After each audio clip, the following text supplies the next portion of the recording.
Okay, so here we are looking at simplifying. Now these are fractions and we use our same laws or same rules that we did with just using number fractions as you did in elementary school. So here we have a 3 and a 4. We find a lowest common denominator, which is 12, and then I see 3 goes into 12 4 times, so I have 4m plus 3m. 4 goes into 12 3 times, multiply the top by 3, and that's it. That's as far as you can go, except you can add these two together, so you can get 7m over 12.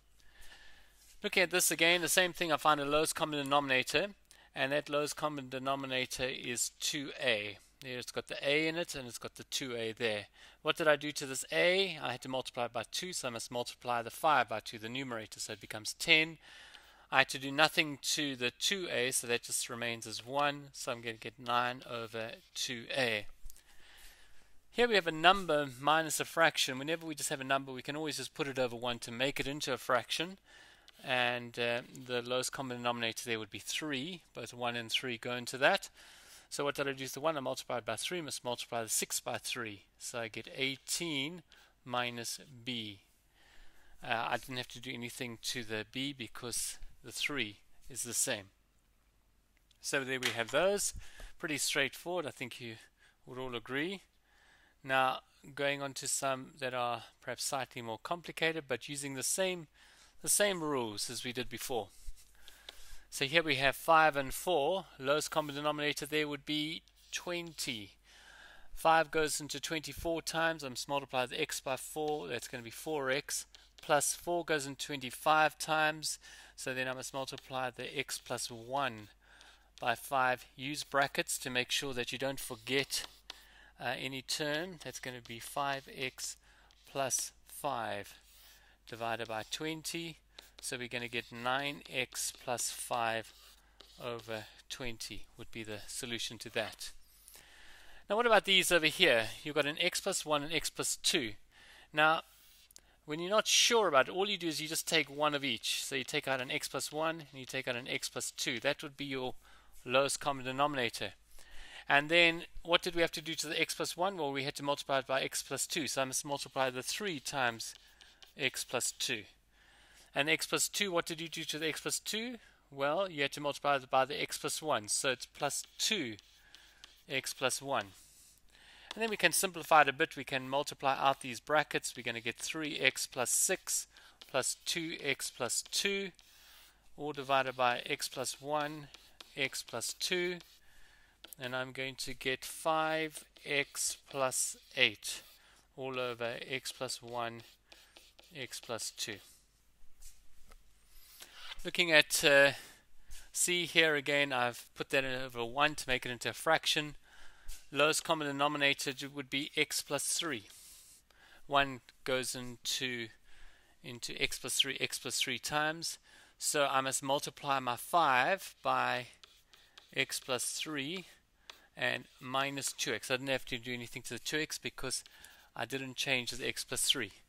So that's going to be 5x plus 15, 5 times the 3, 5 times the x, minus 2x over x plus 3, and you're going to be left with 3x plus 15 over x plus 3. Okay, and that's about as far as you can go with that. Pretty straightforward. Okay, going down the page here. Now they're getting even a little bit more complicated. So we've got this over here. Right as a single fraction.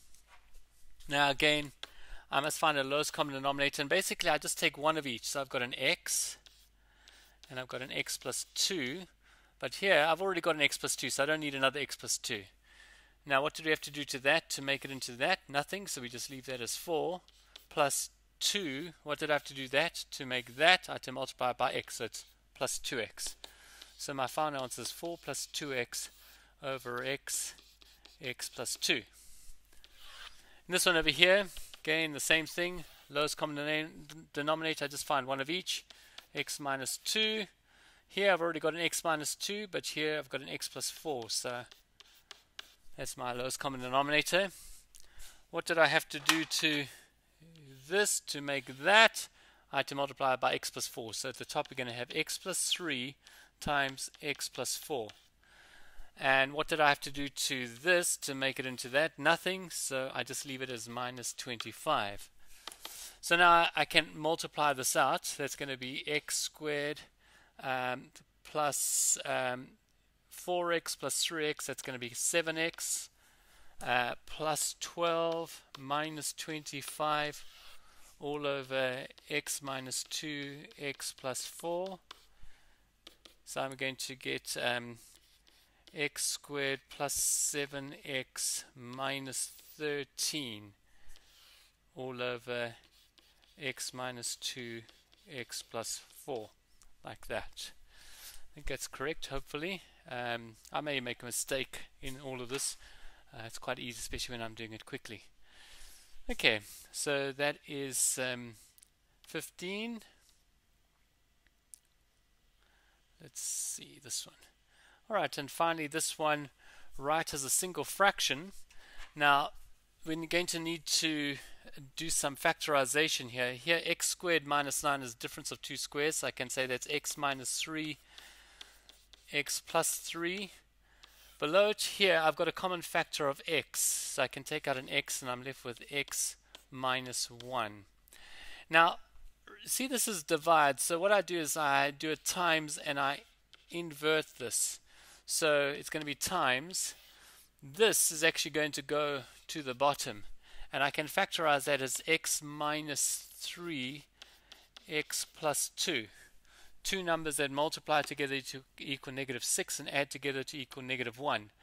And the top one here, I can firstly take out an x. So I've got an x, and I'm going to be left with, I'll just write it here, I'm going to be left with x squared plus x, minus 2. And to factorize that, I need two numbers that multiply together equal negative 2 and add together to equal plus 1. That will be x plus 2, x minus 1. That will multiply. Now you can cancel out. The minus 3, x minus 3 can cancel out. X plus 2, x plus 2, x minus 1, x minus 1, x cancels, and you're left with an x plus 3 at the end. And that's it.